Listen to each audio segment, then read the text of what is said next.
Chapter 12 of Alice's Adventures in Wonderland by Lewis Carroll. Alice's Evidence. "Here!"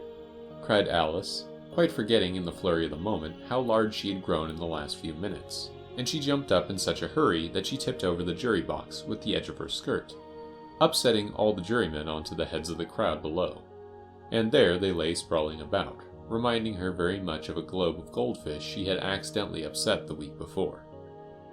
"Oh, I beg your pardon!" she exclaimed in a tone of great dismay, and began picking them up again as quickly as she could, for the accident of the goldfish kept running in her head, and she had a vague sort of idea that they must be collected at once and put back into the jury box, or they would die. "The trial cannot proceed," said the king in a very grave voice, "until all the jurymen are back in their proper places. All," he repeated with great emphasis, looking hard at Alice as he said do. Alice looked at the jury box, and saw that, in her haste, she had put the lizard in head downwards, and the poor little thing was waving its tail about in a melancholy way, being quite unable to move.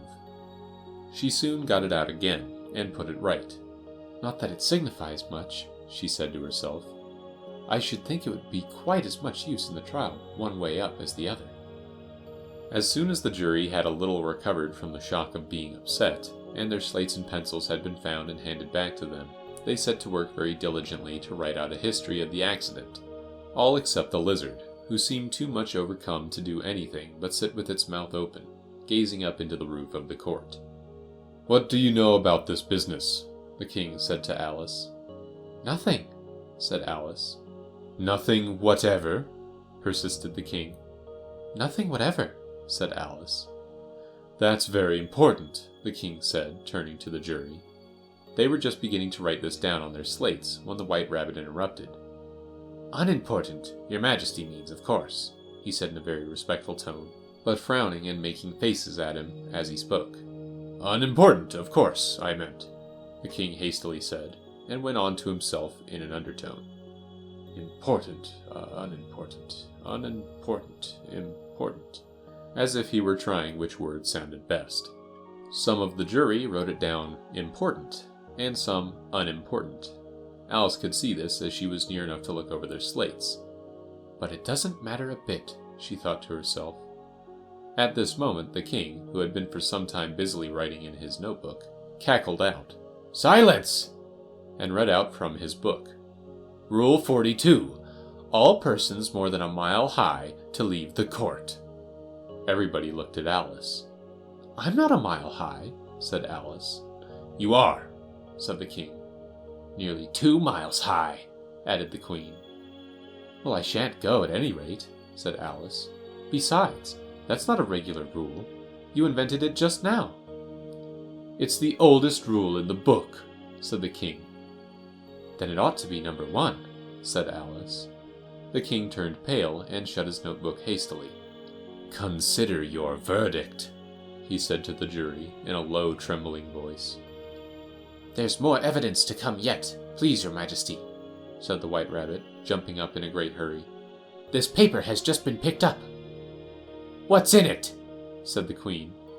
"I haven't opened it yet," said the White Rabbit, "but it seems to be a letter, written by the prisoner, to somebody." "It must have been that," said the king, "unless it was written to nobody, which isn't usual, you know." "Who is it directed to?" said one of the jurymen. "It isn't directed at all," said the White Rabbit. "In fact, there's nothing written on the outside."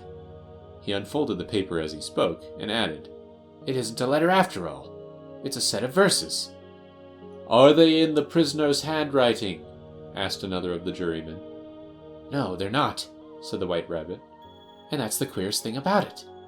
The jury all looked puzzled. "He must have imitated somebody else's hand," said the king. The jury all brightened up again. "Please, your majesty," said the knave, "I didn't write it, and they can't prove I did. There's no name signed at the end." "If you didn't sign it," said the king, "that only makes the matter worse. You must have meant some mischief, or else you'd have signed your name like an honest man." There was a general clapping of hands at this. It was the first really clever thing the king had said that day. "That proves his guilt," said the queen. It proves nothing of the sort, said Alice. Why, you don't even know what they're about. Read them, said the king. The White Rabbit put on his spectacles. Where shall I begin, please, your majesty? He asked. Begin at the beginning, the king said gravely, and go on till you come to the end. Then stop. These were the verses the White Rabbit read. They told me you had been to her, and mentioned me to him. She gave me a good character, but said I could not swim. He sent them word I had not gone, we know it to be true. If she should push the matter on, what would become of you? I gave her 1, they gave him 2, you gave us 3 or more. They all returned from him to you, though they were mine before. If I or she should chance to be involved in this affair, he trusts to you to set them free, exactly as we were. My notion was that you had been, before she had this fit, an obstacle that came between him and ourselves and it. Don't let him know she liked them best, for this must ever be a secret kept from all the rest, between yourself and me. That's the most important piece of evidence we've heard yet, said the king, rubbing his hands. So now, let the jury— If any one of them can explain it, said Alice. She had grown so large in the last few minutes that she wasn't a bit afraid of interrupting him. I'll give him 6 pence. I don't believe there's an atom of meaning in it. The jury all wrote down on their slates, she doesn't believe there's an atom of meaning in it, but none of them attempted to explain the paper. If there's no meaning in it, said the king, that saves a world of trouble, you know, as we needn't try to find any. And yet I don't know, he went on, spreading out the verses on his knee and looking at them with one eye. I seem to see some meaning in them, after all. Said I could not swim. You can't swim, can you? He added, turning to the knave. The knave shook his head sadly. Do I look like it? He said, which he certainly did not, being made entirely of cardboard. All right, so far, said the king, and he went on muttering over the verses to himself. We know it to be true. That's the jury, of course. I gave her 1, they gave him 2. Why, that must be what he did with the tarts, you know. But it goes on. They all returned from him to you, said Alice. Why, there they are, said the king triumphantly, pointing to the tarts on the table. Nothing can be clearer than that. Then again, before she had this fit— You never had fits, my dear, I think, he said to the queen. Never, said the queen furiously, throwing an inkstand at the lizard as she spoke. The unfortunate little Bill had left off writing on his slate with one finger, as he found it made no mark, but he now hastily began again, using the ink that was trickling down his face, as long as it lasted. Then the words don't fit you, said the king, looking round the court with a smile. There was a dead silence. It's a pun, the king added in an offended tone, and everybody laughed. Let the jury consider their verdict, the king said, for about the 20th time that day. No, no, said the queen. Sentence first, verdict afterwards. Stuff and nonsense, said Alice loudly. The idea of having the sentence first. Hold your tongue, said the queen, turning purple. I won't, said Alice. Off with her head, the queen shouted at the top of her voice. Nobody moved. Who cares for you? Said Alice. She had grown to her full size by this time. You're nothing but a pack of cards. At this, the whole pack rose up into the air and came flying down upon her. She gave a little scream, half of fright and half of anger, and tried to beat them off, and found herself lying on the bank, with her head in the lap of her sister, who was gently brushing away some dead leaves that had fluttered down from the trees upon her face. Wake up, Alice dear, said her sister. Why, what a long sleep you've had.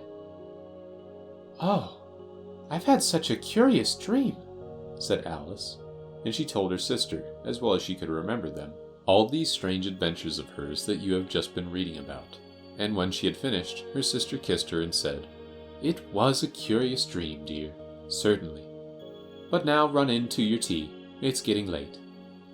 So Alice got up and ran off, thinking while she ran, as well she might, what a wonderful dream it had been. But her sister sat still just as she left her, leaning her head on her hand, watching the setting sun, and thinking of little Alice and all her wonderful adventures, till she too began dreaming after a fashion, and this was her dream. First, she dreamed of little Alice herself, and once again the tiny hands were clasped upon her knee, and the bright eager eyes were looking up into hers. She could hear the very tones of her voice, and see that queer little toss of her head to keep back the wandering hair that would always get into her eyes. And still as she listened, or seemed to listen, the whole place around her became alive with the strange creatures of her little sister's dream.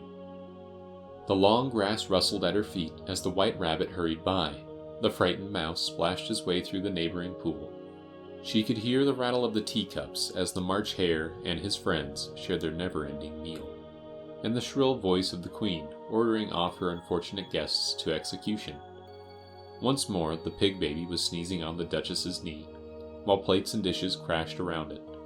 Once more the shriek of the griffin, the squeaking of the lizard's slate pencil, and the choking of the suppressed guinea pigs filled the air, mixed up with the distant sobs of the miserable mock turtle. So she sat on, with closed eyes, and half believed herself in Wonderland, though she knew she had but to open them again, and all would change to dull reality. The grass would only be rustling in the wind, and the pool rippling to the waving of the reeds. The rattling teacups would change to tinkling sheep bells, and the Queen's shrill cries to the voice of the shepherd boy, and the sneeze of the baby, the shriek of the griffin, and all the other queer noises would change, she knew, to the confused clamor of the busy farmyard, while the lowing of the cattle in the distance would take the place of the mock turtle's heavy sobs. Lastly, she pictured to herself how this same little sister of hers would, in the aftertime, be herself a grown woman, and how she would keep, through all her riper years, the simple and loving heart of her childhood, and how she would gather about her other little children, and make their eyes bright and eager with many a strange tale, perhaps even with the dream of Wonderland of long ago, and how she would feel with all their simple sorrows, and find a pleasure in all their simple joys, remembering her own child life and the happy summer days. End of Chapter 12. End of Alice's Adventures in Wonderland by Lewis Carroll.